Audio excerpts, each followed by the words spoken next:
성부와 성자와 성령의 이름으로 아멘. 예수님과 어머니 하나 되신 성심을 통해 아버지 뜻 안에서 기도드립니다. 사랑할 하느님 아버지, 저희가 듣겠습니다. 말씀하여 주옵소서. 예수님과 어머니 간곡히 청원드리옵건대 이 대한민국에 예수님과 어머니의 정신과 가르침과 모범의 속성을 꼭 빼어 닮은 많은 충직한 아버지의 일꾼들을 어서 빨리 일으켜 세워주시옵소서. 그리하여 그들이 이 나라의 대통령이 되고 장차관이 되고 그룹의 CEO가 되고 각계각층의 리더들이 되어 이제 아버지께서 그들을 통해 대한민국을 군림하시고 통치하시고 지배하여 주시옵기를 어서 빨리 그런 날이 하루라도 빨리 다가올 수 있도록 저희들의 갈망이 뜨겁게 예수님과 어머니께 부르짖으며 청원드리오니 어머니 도와주시옵소서. 저희의 기도를 흠없는 어머니의 그 아름다우신 그 완덕의 나라로 그 완덕의 나라에서 흠없이 아버지께 청하여 주심으로 저희들의 갈망이 어서 빨리 이루어질 수 있도록 자비를 베풀어 주시옵소서. 이 모든 기도 우리 주 예수 그리스도의 이름으로 기도드리나이다. 아멘. 성부와 성자와 성령의 이름으로 아멘. 안녕하십니까. 하나님의 뜻 성교의 피아수녀입니다. 자, 오늘도 성경 말씀에 담겨져 있는 아버지께서 자녀들에게 가르쳐 주시고자 하시는 진리의 나라에 대해 함께 학습해 보도록 하겠습니다. 2021년 8월 27일 금요일입니다. 마태오복음 25장 1절에서 13절까지의 말씀입니다. 주님 영광 받으소서. 그때 예수님께서 제자들에게 이런 비유를 들어 말씀하셨다. 하늘나라는 저마다 등을 들고 신랑을 맞으러 나간 10처녀에 비길 수 있을 것이다. 그 가운데 5은 어리석고 5은 슬기로웠다. 어리석은 처녀들은 등은 가지고 있었지만 기름은 가지고 있지 않았다. 그러나 슬기로운 처녀들은 등과 함께 기름도 그릇에 담아 가지고 있었다. 신랑이 늦어지자 처녀들은 모두 졸다가 잠이 들었다. 그런데 한밤중에 외치는 소리가 났다. 신랑이 온다. 신랑을 맞으러 나가라. 그러자 처녀들이 모두 일어나 저마다 등을 챙기는데 어리석은 처녀들이 슬기로운 처녀들에게 우리 등이 꺼져가니 너희 기름을 나누어 다오 하고 청하였다. 그러나 슬기로운 처녀들은 안 된다. 우리도 너희도 모자랄 터이니 차라리 상인들에게 가서 사라 하고 대답하였다. 그들이 기름을 사러 간 사이에 신랑이 왔다. 준비하고 있던 처녀들은 신랑과 함께 혼인잔치에 들어가고 문은 닫혔다. 나중에 나머지 처녀들이 와서 주인님, 주인님 문을 열어주십시오 하고 청하였지만 그는 내가 진실로 너희에게 말한다. 나는 너희를 알지 못한다 하고 대답하였다. 그러니 깨어 있어라. 너희가 그 날과 그 시간을 모르기 때문이다. 주님의 말씀입니다. 그리스도님 찬미합니다.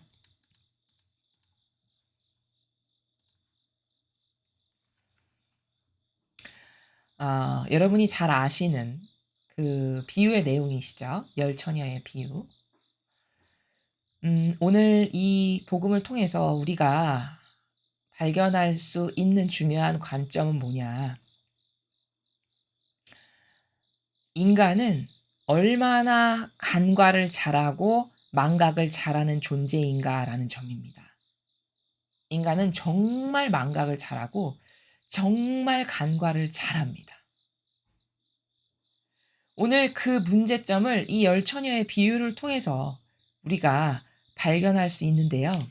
자, 먼저 차근차근히 앞에부터 보시겠습니다. 여기 지금 하늘나라를 비유를 예수님께서 드시기를 신랑과 처녀의 비유를 들고 계세요. 여기 보면은 신랑을 맞으러 나간 10처녀에 비길 수 있을 것이다. 신랑과 신부의 관계라는 거거든요. 하늘나라는. 그럼 신랑과 신부의 관계라는 것을 통해서 우리는 하늘나라가 어떠한 관계성을 구축해야 하늘나라에 갈 수 있는 것인가라는 걸 여기서 벌써 캐치를 할 수 있어요. 어떻게 캐치할 수 있냐? 신랑과 신부는 사랑하는 사이죠. 즉 애정관계란 말이에요. 다시 말하면 하늘나라라는 거는 이렇게 신랑과 신부가 사랑으로 아버지 뜻 안에서 하나 되듯이 이렇게 하나 되어야 되는 관계다라는 겁니다. 사람들은 보통 어떤 오해가 있냐면요. 오류가 있냐면요. 하늘나라 가야지. 하늘나라 가고 싶어 하면 허리띠 졸라매서 어떻게 하면 더 열심히 희생하고 배상하고 보석하고, 물론 희생과 배상과 보석이 나쁘다는 얘기를 제가 하는 게 아닙니다. 뭐 고통을 사랑하고 이런 거 다 훌륭하고 좋고 반드시 해야 되고 필요한 것들이에요. 그런데 대전제는 뭐냐? 대원리는 뭐냐? 사랑으로만 완성될 수 있는 관계라는 거예요. 하느님과 우리와의 관계는, 예수님과 성모님과의 관계는 사랑하니까 희생도 하고 싶은 거고 고통도 즐겁게 받는 거고 자원하여 고행도 하는 거고 이런 거지, 사랑을 싹 빼버리고 억지로 하기 싫은데 고행을 하고 고통을 사랑하고 희생을 해야 되려니 이러니 괴로운 것이죠. 이러니 그게 너무 귀찮고 싫고 하기 싫은 거예요. 그러나 이 하느님의 나라는, 즉 천상의 나라를 간다는 것, 아버지와 예수님과 어머니와 하나 된다라는 건 뭐냐면 큰 대전제가 있는데, 그 대전제가 먼저 충족이 되어야 하는데, 그 대전제가 뭐냐면 사랑 관계라는 거예요. 사랑 관계. 근데 그 사랑 관계도 세상이 말하는 병든 이기심과 자애심으로 내 욕심을 채우기 위해서, 저 사람에게 뭘 뺏기 위해서 다가가서 접근해서 사랑하는 척하는 이게 아니라, 완전히 하나 되는, 내 것을 다 버리고 내 자아나 기호나 정서나 내 뜻이나 내 선, 내가 옳다고 주장하고 내가 지금까지 믿고 따랐던 이걸 완벽하게 버리고, 왜? 이게 틀리고 잘못됐다라는 걸 발견했으니까. 이게 얼마나 오류투성이고 악이고 역겨운 거라는 걸 깨달았으니까 이걸 완전히 버리고, 아버지, 저 이렇게 다 버렸어요. 저한테서 좀 제 거 어딨나 좀 찾아보세요. 저 없죠? 저 깨끗하죠? 저 아버지의 뜻이 다 제 뜻이고 전 아버지 것만 가질래요. 이렇게 해서 완전히 속하는, 유일성으로서 우리가 아버지이신 절대성에 완전히 속해서 하나 되는 그 순도와 양과 질과 높이와 넓이와 깊이에 따라 내가 천상에 가도 하느님 가까운 곳에 가냐, 아니면 세례자 요한사는 저 끄트머리 변방의 동네에 가냐, 이런 게 천차만별로 결정되는 것이고, 그렇게 사랑을 하니까 희생도 하고 싶고 고통도 내가 자원해서 받고 싶고 내가 고행도 하고 싶고 기도도 하고 싶고 이렇게 되는 것이거든요. 요 원리를 여러분이 잘 이해를 하셔야 여기에 오해가 없으실 수 있어요. 그런 것이지, 마치 천상에 간다는 거는 너무너무 힘들고 어려운 게, 고행을 해야 된대, 고통을 사랑해야 된대, 희생을 해야 된대, 너무너무 하기 싫은데 억지로 이걸 하려니 이게 얼마나 힘든 겁니까? 그쵸?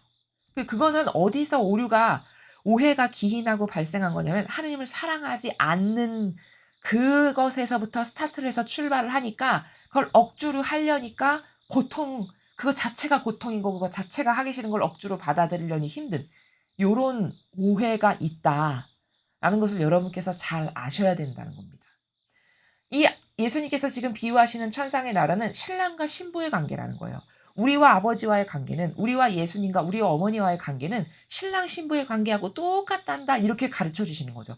그럼 신랑 신부의 관계가 뭔데? 사랑 관계라는 거예요. 사랑 관계. 너무 쉬운 겁니다. 그럼 사랑 관계라는 건 뭐지? 하나 되는 관계라는 거예요. 세상은 부부가 결혼할 때 하나 되기 위해서 결혼을 하는 경우가 극히 드물어요. 그쵸? 다 어떤 오해 가운데 결혼을 하냐면, 저 사람이 잘해줄 것 같아서. 저 사람이 친절해. 저 사람이 나한테 너무 잘해줘. 내 이상형이야. 이렇게 해서 결혼을 합니다. 그쵸? 그러니까 실패가 많은 거죠. 왜? 스타트 자체가, 시작 자체가 잘못됐으니까. 왜? 사랑을 나를 위한 걸로 착각을 하고 시작을 했으니 그 사랑 관계가 유지, 존속, 발전될 수가 없죠. 왜? 인간은 다 부족한데 나만을 위한 사랑을 그를 통해서 채운다는 게 이게 가당키나 합니까? 부족한 자체인 게 인간인데 언젠가는 그게 끝이 있을 거고 한계가 있고 금방 바닥이 보일 거 아니에요. 다 부족함으로. 그 사람도 나에 대해서 마찬가지일 거고. 이러면 시작 자체가, 출발 자체가 잘못된 거예요. 이러니까 실패하고 갈라서고 좋은 친구로 남기로 했어요, 이런 변명 가운데 헤어지는 것이거든요. 그러니까 하나 된다는 건 사랑 관계, 애정 관계라는 건 어떤 거냐? 어떤 게 오히려 나이 들면 들수록 더 그윽하고 아름다운 향기가 너무 진동을 해서 '아, 저 부부는 진짜 아름답다. 어쩌면 저렇게 아름다운 사랑을 하지?' 모두가 다 감탄에 마지 않고 그걸 보고 '야, 그리스도인이래.' '아, 그래? 그리스도인은 사랑을 저렇게 배우나 봐. 야, 나도 그리스도인 좀 돼봐야겠다. 그리스도인의 사랑은 저런 건데 우리도 좀 배우자. 이렇게 돼야 되는 거거든요. 그건 뭐냐? 순전히 내가 사랑하는 그 상대방을 위해서 희생하고 고통받는 걸 기쁘게 생각할 때 그 사랑이 시간이 지나면 질수록 더 깊고 그윽한 향기가 나오는 거고 더 연륜이 쌓이고 스킬이 쌓일 테니까 얼마나 더 아름답겠습니까? 그쵸? 이렇게 될 때만 사랑은 오로지 성공적일 수 있다는 겁니다. 이렇게 하늘나라는 하나 되는 관계, 애정 관계다라고 지금 첫 줄부터 예수님께서 가르쳐 주시는 거예요. 자, 그러한데 문제는 뭐냐면 5명은 하느님을 사랑하는 데 있어서 소홀하고 간과하고 망각했어요. 그리고 나머지 5은 하느님을 사랑하는 데 있어서 충직했어요. 신이 성실하게. 그러니까 끝에 가서 결판이 어떻게 나냐? 하느님을 사랑하는 그 애정 관계 하나 되는 데 있어서 충직하고 항상 신이 성실했던 그 5의 신부는 신랑을 잘 만나서 천상의 나라에 갔고, 나머지 하느님을 사랑하는 데 있어서 간과하고 망각하고 마치 이빨 빠진 옥수수 마냥 사랑했다 안 했다가 좋을 때 했다가 싫을 때 또 버렸다가 이런 식으로 했던 나머지 5명은 결국엔 천상의 나라에 못 가고 문 열어주세요 아무리 두드렸는데도 너 누구냐 나는 너를 알지 못한다 이렇게 말씀을 하신다는 거죠. 그렇죠? 하느님과 우리의 관계, 예수님과 우리의 관계, 성모님과 우리의 관계는 이렇게 사랑 관계로 시작을 하고 그 사랑 관계가 더 발전적이 되고 그리고 그 정신 세계를 우리가 이렇게 배움으로써 그것이 더 깊어지고 넓어지고 더 성숙해짐으로써 아름다운 사랑이 더 숙성되는 것처럼 마치 이렇게 되어가는 과정 가운데에 있어야 되는 것이다라는 게 답이라는 거예요. 자, 그런데 5명은 그렇지 못했죠. 이게 뭐랑 똑같은 거냐면 이런 겁니다. 사실 여기서 지금 이 비유를 통해서 예수님이 말씀하시는 거는 핵심을 찝어서 말하면 이거예요. 너희가 하느님에 대한 사랑이 부족했던 모든 순간 있잖니. 예수님과 성모님에 대한 사랑이 부족했던 그 애정이 부족했던 모든 순간 있지. 그 순간이 사실은 다 깨어있지 못한 순간이란다. 이런 말씀이세요. 맞죠? 빼도 박도 못할 사실입니다. 여러분 생각해 보세요. 여기 어리석은 처녀 그 5명이 하느님을 정말 사랑했다. 쉬운 예로 들면 이렇게 될 수 있죠. 애인이 나를 만나러 오는데 근데 그 애인이 나를 만나러 오는데 내가 쿨쿨 잠잘까요? 절대 그렇지 않겠죠. 게다가 그 애인이 미국에 사는 애인이야. 그래서 지금 한 달 만에 혹은 1년 만에 봐. 그럼 얼마나 심장이 벌써 만나기 한 보름 전부터 두근거리지 않을까요? 막 설레고 기대하고 소풍 가기 전에 막 우리 설레고 기대는 것처럼. 보름 전부터 20일 전부터 떨리는 거예요. 설레고. 만날 때 나 무슨 옷 입지? 만날 때 어떤 모습으로 만나지? 그 사람 이런 거 좋아하는데 이런 것 좀 선물로 준비해 놔야겠다. 이런 거 맛있게 잘 먹던데 그때 이 요리 좀 할까? 이런 거 안 할까요? 당연히 하겠죠. 이런 거 하는 게 당연한 거죠. 그렇죠? 기다리고 그래서 가꾸고 단장하고 설레니까 준비하고 잘 보이고 싶고 이게 다 뭘까요? 이게 깨어 있는 거예요. 그 사람을 사랑하니까. 그렇죠? 근데 여기 5명의 어리석은 처녀가 뭐 했습니까? 신랑 오기 전에. 물론 둘 다 잤어요.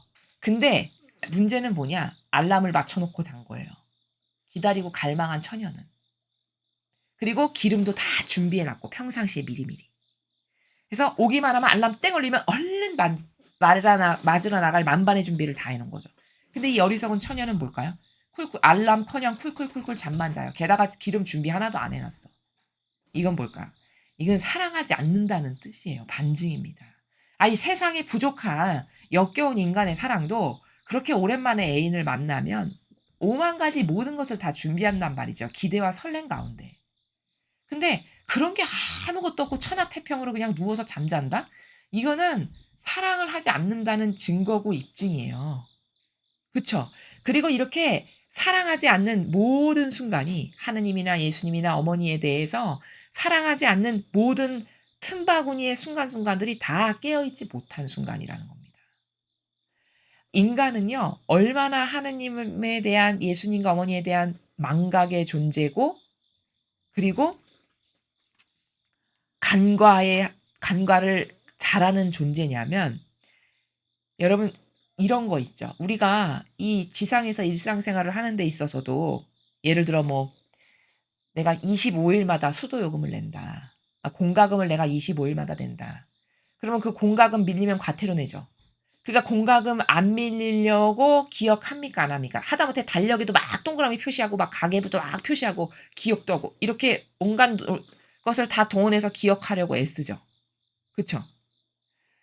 그럼 여러분 하느님과의 그런 애정 관계에서는 이렇게 수도요금 밀리지 않으려고 기억하고 주지하고 동그라미 하는 것만큼 하느님에 대한 사랑의 관계의 나라를 이 정도로 뭔가 체크를 하고 곰씹고 이런 걸 하나요? 안 하잖아요 거의. 그쵸? 거의 안 합니다. 그러니까 뭐냐면 사실은 적나라하게 이야기하면 정말 아버지께 죄송하고 예수님 어머니께 죄송하지만 정직하게 적나라하게 말하면 하느님에 대한 사랑이 수도요금 밀리지 않으려고 기억하고 주지하는 그것만큼도 못한 거예요. 하느님을 의식하고 인지하고 그분께 사랑을 드리는 이 나라가 수도요금만큼도 없는 거죠. 이게 진실이잖아요. 그렇죠?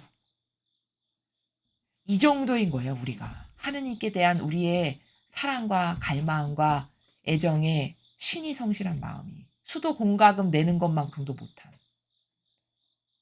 그래서 아버지는 이 관계를 다시 회복시켜서 아버지께서 주시고자 하시는 사랑을 주시려고 계명의 첫 번째를 네 목숨과 정신과 마음과 힘을 다해서 나를 사랑하거라. 오죽하면 이렇게 법으로까지 제정하신 거예요. 마치 헌법처럼. 왜? 수도 공과금만큼도 기억 안 하고 사니까 평상시에 하느님을. 그런데 그런 상태에서는 은총을 부어주실 수가 없거든요. 아버지는 너무너무 사랑을 주고 싶으신데. 그러니까 어떻게 하실 수밖에 없죠. 아버지 입장에서는. 나를 제발 사랑해라. 이거를 첫 번째 법칙으로 제정하실 수밖에 없는 형편이고 처지세요. 아버지께서. 이거 너무 가엾지 않으신가요?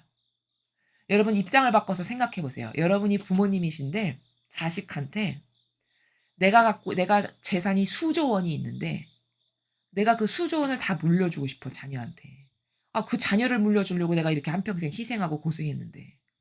근데 문제는 뭐냐면 그 자녀가 어떤 나를 사랑하고 나에게 하나 되겠다라는 의지와 그 입증 증거와 자료가 있어야만 수조 원의 재산을 물려줄 수 있어.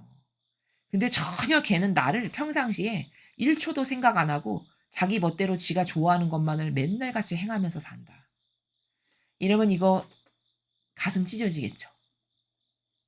근데 그 자녀에게 그걸 주고 싶은데 그 사랑을 전달해 줄 수가 없네. 그럼 어떻게 해야 될까요? 1번 마음과 정신과 목숨과 힘을 다해서 제발 나를 사랑해라. 그래야 내가 너에게 이 재산을 줄 수 있다. 이렇게 법령으로라도 써야 되는 거예요. 그래서 자녀에게 보여줘야 되는 거예요. 얘, 너 나의 상속유산 갖고 싶지? 근데 네가 내가 상속유산을 주고 싶은데 이 조건을 만족해야 줄 수 있어.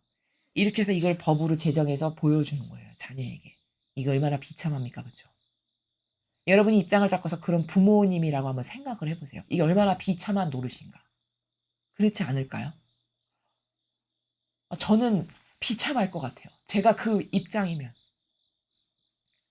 제가 그런 부모면 여기 애간장이 녹으면서 노골노골하면서 너무 안타깝고 속상할 것 같아요. 그렇죠? 지금 아버지가 그런 처지세요. 하느님 아버지께서. 이렇게 계명이나 성경을 설명해서 입증을 시켜드리다 보면 저희가 깨닫는 게 뭐냐면 더불어서 아버지 참 가여우시다. 예수님과 어머니 진짜 가여우시고 불쌍하시다. 이런 생각을 할 때가 정말 많아요. 왜? 이런 처지의 아버지와 같으니까. 이거 마치 사랑을 구걸하고 애걸해서 받아내는 것과 같은 처지이신 거예요. 사랑을 드릴 수 있는 감히 제가 아버지께 사랑을 드릴 수 있는 존재로 창조하셨다니 너무 감사합니다. 이게 이 위치와 스탠스에 가서 살아야 되는 게 이게 정상인데 이게 정직한 건데 사랑을 구걸하셔야 될 입장이세요. 그럼 사랑에 뭐 굶주리셔서냐? 그게 아니라 내가 있는 걸 좀 줘야 될래니까. 나는 이렇게 모든 풍요의 왕이고 주인인데 저렇게 가난뱅이 거지로 사는데 도대체가 나한테 와서 달라고를 안 하네. 제가 지금 성공하려면 나에게서 이걸 가져가야 되고 이걸 가져가야 되고 이걸 가져가야 되는데 이러니까 "얘야 나를 이렇게 이렇게 사랑해라."라고 계명을 주신 거라는 거예요. 즉 아까 수도 요금 25 일마다 생각하는 것만도 못하다라고 말씀을 드렸죠.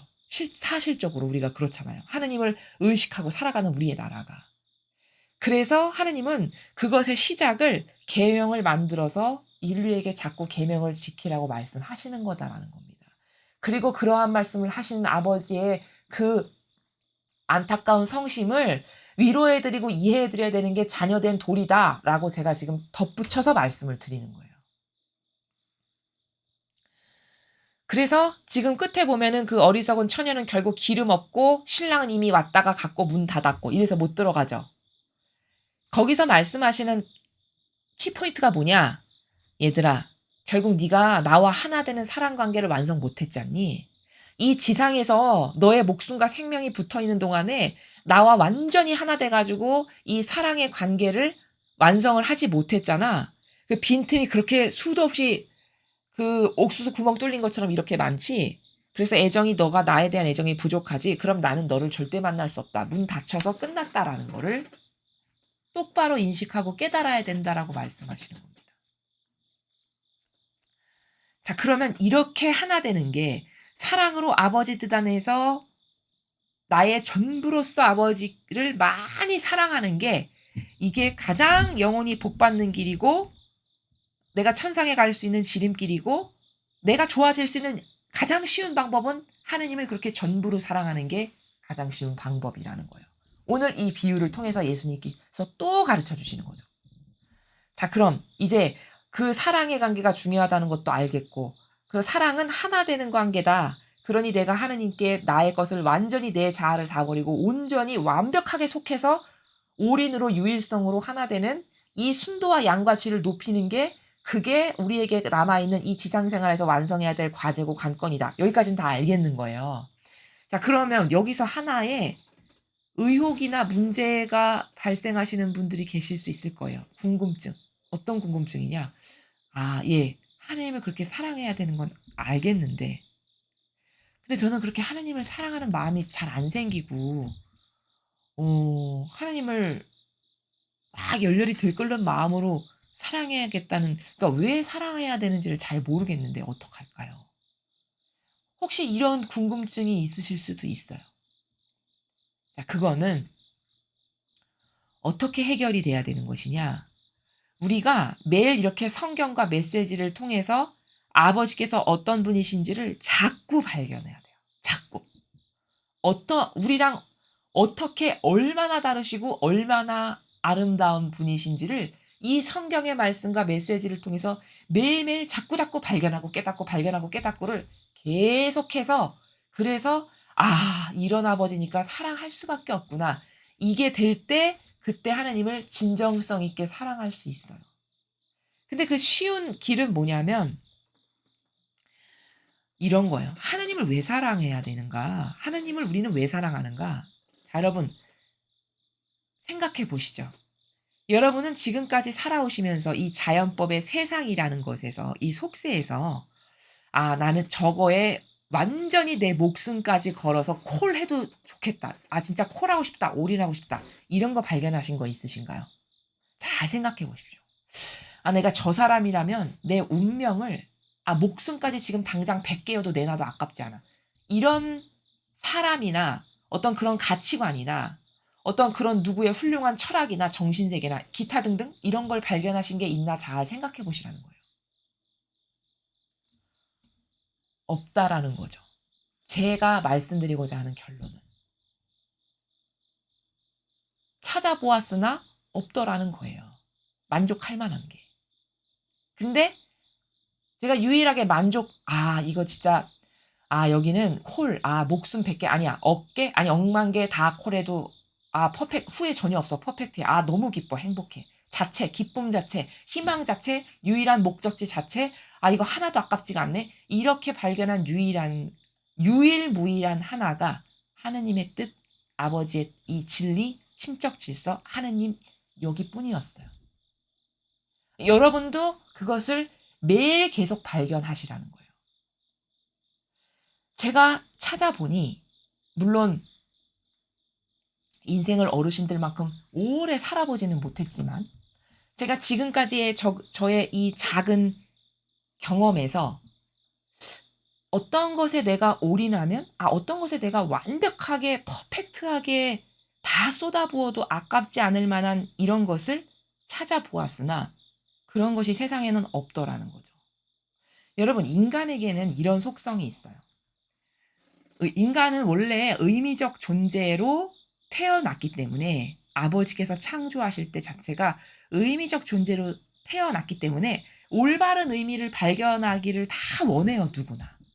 그러니까 사랑을 그렇게 목말라하고 사랑받는 거 좋아하고 사랑을 찾아 나서고 전전긍긍하고 사랑에 이렇게 목매는 게 왜냐? 그게 순전히 인간이 의미적 존재이기 때문에 그런 거거든요. 아니 다른 세상의 피조물들 보세요. 사랑에 전전긍긍하고 목매나. 개가 그러던가요? 그렇지 않아요. 다 본능에 지배받아서 살고 끝이지. 오로지 인간만이 그 사랑이라는 것에 그렇게 애달파하고 목매고 사랑을 원하고 갈구하고 주고 싶고 이런 거거든요. 그럼 그거는 그것을 통해서 인간이라는 속성을 발견할 때 의미적 존재구나. 이게 답이에요. 그럼 그 의미적 존재가 가장 가치롭다라고 여길 수 있는 이건 정말 완벽해서 여기에 투신해도 내가 후회가 없어. 아니 오히려 기쁨이네. 행복하다. 오히려 그것에 투신할 수 있는 은총을 주셔서 감사하다. 이런 걸 찾을까요? 안 찾을까요? 이런 올바른 의미를 찾습니다. 찾는데 세상 것은 진짜인가 싶어서 이렇게 다가가 보면 금방 실망해요. 왜? 그 안에 너무 이상한 누룩이 많은 거죠. 야리꾸리한 가짜가 많고 속이는 뭔가 자기 의도가 있고 다 이렇더라는 거예요. 세상 것에는. 온전하고 완벽한 게 없어요. 근데 하느님은 그 아버지의 뜻은 아버지가 매일 가르쳐 주시는 이 진리는 정말 아름다워요. 이러한 하느님께만 오로지 참된 게 있고요. 이러한 우리 아버지이신 하느님께만 바른 게 있어요. 여러분 바른 거 좋아하시죠? 이 우파의 선의 세력은 바른 거를 항상 찾거든요. 바른 게 이 세상에 있든가요? 여러분 우리가 이 세상에서 요즘에 이렇게 고통스럽게 사는 게 왜죠? 바른 게 없어서예요. 정직한 게 없어서. 역겨운 거짓말과 누룩 심어 가지고 남 속이는 게 난무하죠. 심지어 교회까지도. 이래서 우리가 이 정의가 들끓는 거고 이래도 되냐라고 외치는 거거든요. 그쵸? 그럼 바른 거를 찾고 있는 거잖아요. 바른 걸 보면 기쁘고 행복하지 않나요? 어떤 젊은이 하나가 참 바라서 예의가 바라서 어른에게 깍듯하고 존중해야 될 걸 존중하는 것만 봐도 기쁘고 행복하죠. 그럼 왜 그렇죠? 바른 걸 좋아해서 그런 거예요. 올바른 걸. 그런데 올바름의 근원이 아버지세요. 그쵸? 이 올바름의 근원이 아버지시고 진실하시고 진실함 자체. 어떤 인간도 하느님이 가지고 계시는 진실함의 근원을 가지고 있는 인간은 없어요. 물론 비슷하게 닮은 인간은 있을 수 있겠지만 퍼펙트하게 진실할 수 있다라고 하는 그 자체가 없는 건 왜냐? 원죄로부터 태어났기 때문이에요. 근데 하나님은 정말 진실하세요. 어느 정도로 진실하시다는 걸 우리에게 입증하시냐? 야, 너를 낳게 해준 너의 엄마 있지?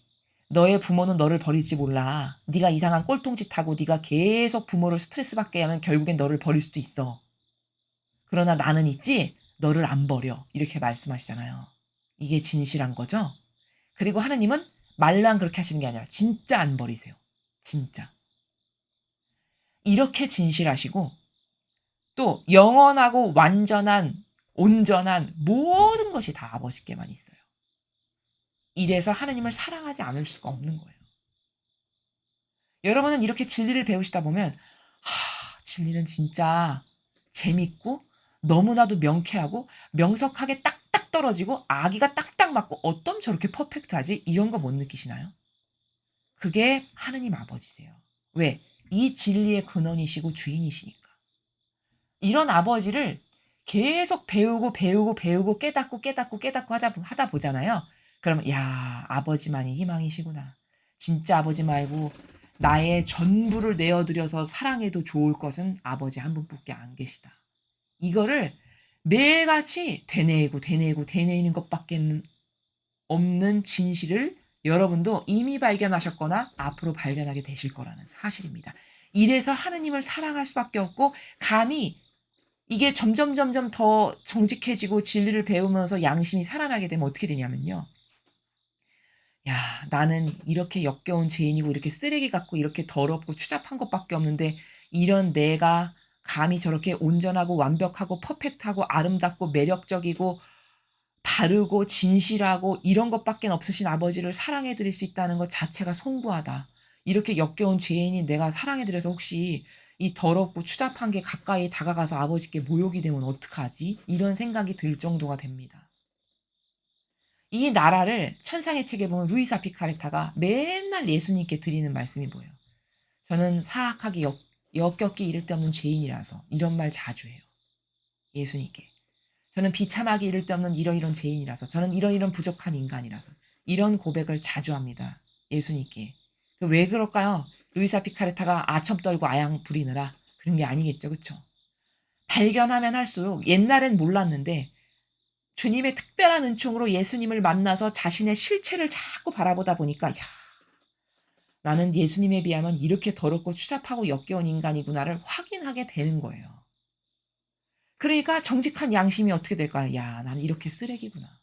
예수님은 저런 분이신데 저런 희생을 나 같은 쓰레기를 위해서 하셨는데 야 나는 이 정도 수준이니 진짜 죄송하다.'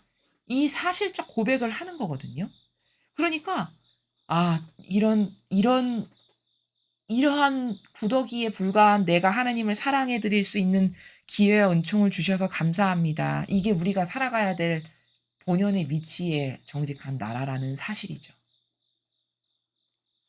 영적인 것은 이렇게 누구나 다 시작은 하나님을 사랑하고 싶고 알고 싶고 축복받고 싶어서 다가옵니다. 다 그래요. 근데 문제는 그렇게 축복받는 것에서만 수십 년을 머물러 있다. 그럼 이건 불구자인가요? 아닌가요? 이건 불구자 되는 거예요. 여러분 나이가 60이 되고 70이 되고 50이 되면 이제 나를 한평생 길러 주시고 먹이고 입히고 재우고 공부 가르쳐 주시고 대학 나오게 해 주시고 이런 부모님을 이제 거꾸로 내가 모셔야 되는 게 이게 지극히 당연한 양심이죠. 이게 자식된 도리 아닙니까? 이게 사랑하는 부모님에 대한 내가 해야 될 사랑의 방법이에요. 세상도 그렇죠. 그쵸?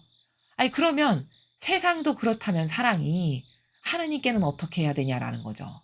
시작은 아기로 태어나서 미음 먹고 죽 주시면 죽 먹고 온갖 것 입혀 주시고 키워 주시고 공부 가르쳐 주시고 하고 싶은 거 다 사 주시고 이렇게 지금까지 아버지께서 하셨다면 이제 그 신앙의 단계가 성숙해지면 어떻게 해야 될까요? 점점 아버지 이제는 제가 아버지께 뭐 좀 드리고 싶어요. 이제는 제가 아버지의 그 엄청난 고통을 좀 덜어 드리고 싶은데 제가 할 수 있는 게 뭘까요? 이래서 사랑하고 고행을 하는 거예요. 극기를 하고. 왜? 너무 안타까우니까.